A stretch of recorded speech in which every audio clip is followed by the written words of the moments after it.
फक्त गव्हर्नमेंटनी कशाला, म्हणजे मग आपली जबाबदारी कुठे गेली?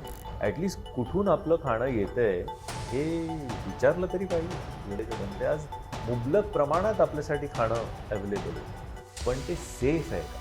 तर मुबलक प्रमाणामध्ये लोकांना कॅन्सरसारखा आजार पण होतोय, जो कधी काळी आपण ऐकायचो की बापरे कोणाचं तरी एकाच्या घरी असं काहीतरी व्हायचं. प्रेक्षको, महाराष्ट्रातील नागरिकांना दर्जेदार अन्नपदार्थ आणि सुरक्षित औषधे मिळण्याच्या उद्देशाने अन्न व औषध प्रशासन विभागाचे आयुक्त तुकाराम मुंढे यांच्या नेतृत्वात राज्यभर मोहीम राबवण्यात येत असून दोषींविरोधात कठोर कारवाई करण्यात येत आहे. तर दुसरीकडे अन्नपदार्थांमध्ये होणारी भेसळ यावर भाष्य करणारा द इंडिया स्टोरी हा चित्रपटही प्रेक्षकांच्या भेटीला आला आहे. या निमित्ताने लोकमत फिल्मीशी बोलताना प्रसिद्ध अभिनेता श्रेयस तळपदे याने अन्न सुरक्षेच्या मुद्द्यावर आपलं रोखठोक मत व्यक्त केलंय. आम्हाला जे मांडायचं होतं ती जेव्हा गोष्ट ऐकली तेव्हा इतकं भयानक ते सगळं समोर आलं की असं वाटलं ॲटलिस्ट ह्याच्यावर बोललं गेलं पाहिजे, ॲटलिस्ट ह्याच्यावर विचार तरी केला गेला पाहिजे. आणि म्हणजे ते इतकं साधं राहिलेलं नाही आहे की आता आपण चल ना काहीतरी मागवूया आणि खाऊया. आज जरी आपण तसं म्हणत असलो तरी आज जर का त्या गोष्टीवर आपण थोडाफार विचार नाही केला तर उद्या काय खायचं, काय मागवायचं आणि खरंच हे आलेलं खायचं का, हे म्हणजे विचार केल्याशिवाय आपण राहणार नाही. सो तशी परिस्थिती येऊ नये म्हणून कुठेतरी आज आपण ती सुरुवात केली पाहिजे. आणि म्हणून हे जे गंभीर तुम्हाला रूप दिसतंय ते त्यासाठीच आहे की आपण गांभीर्याने या गोष्टीचा विचार करावा. बरं, सिनेमा आणि सिनेमाचं हे पूर्ण रिलीजिंग आणि तुकाराम मुंढे यांचं पूर्ण ही प्रोसेस एकाच वेळेला आलेली आहे. आणि खरंच ही गंभीर गोष्ट आहे. उद्या सगळ्यांच्या आयुष्यावर बेतवू शकते ही गोष्ट. आजपासूनच बेतायला लागली आहे. येस, आत्ताच आपण कुठेतरी कोरोनाच्या भीतीमधून अजूनही सगळेजण नॉर्मल नाही झालेलो आहोत.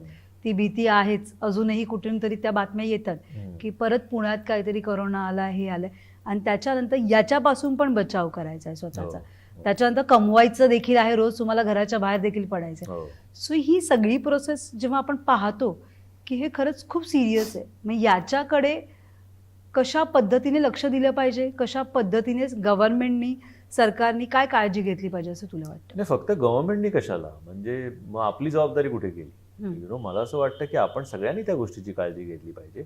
ॲटलिस्ट कुठून आपलं खाणं येतंय हे विचारलं तरी पाहिजे. त्या माणसाला पण एक कुठेतरी ही नीड्स टू बी क्वेश्चन की बाबा कुठून आणतोयस तू? तुझी भाजी जी भाजीवाल्याकडनं आपण घेतो तेव्हा ती कुठून तुम्ही आणताय? तुम्ही स्वतः ती उगवताय का? मग कशी उगवताय? त्याच्यावर किती केमिकल्सचा वापर केला जातोय?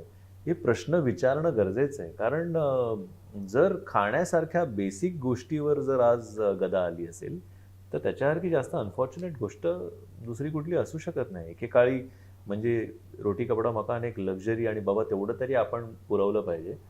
आज म्हणजे आय रिमेंबर की एक 25-26 वर्षापूर्वी ठाण्यामध्ये जेव्हा मी दीप्तीला भेटायला जायचो तेव्हा एक 4 ते 5 रेस्टॉरंट्स होती. ओके, आज कमीत कमी 500 असतील तिकडे. सर आज एवढी रेस्टॉरंट्स, म्हणजे एवढं खाणं, म्हणजे काय काय काय काय वेगवेगळ्या पद्धतीचं बनते. आज मुबलक प्रमाणात आपल्यासाठी खाणं अवेलेबल आहे, पण ते सेफ आहे का? आज मुबलक प्रमाणामध्ये लोकांना कॅन्सरसारखा आजार पण होतोय, जो कधी काळी आपण ऐकायचो की बापरे कोणाचं तरी एकाच्या घरी असं काहीतरी व्हायचं. तर आज ते कुठल्या गोष्टीमुळे होते? त्याला बरेच कारणं आहेत, पण हे जेवणासारखं कारण जर का त्याच्यामध्ये प्रामुख्याने येत असेल तर मग जरा आपण विचार केला पाहिजे. प्रेक्षको, हा व्हिडिओ तुम्हाला कसा वाटला? अन्न सुरक्षेच्या मुद्द्यावर तुमचं मत काय? तुमचे काही अनुभव हे आम्हाला कमेंट करून नक्की कळवा. आणि मनोरंजन क्षेत्रातील महत्त्वाच्या घडामोडी जाणून घेण्यासाठी लोकमत फिल्मीला सबस्क्राईब करायला विसरू नका. पाहत राहा लोकमत फिल्मी.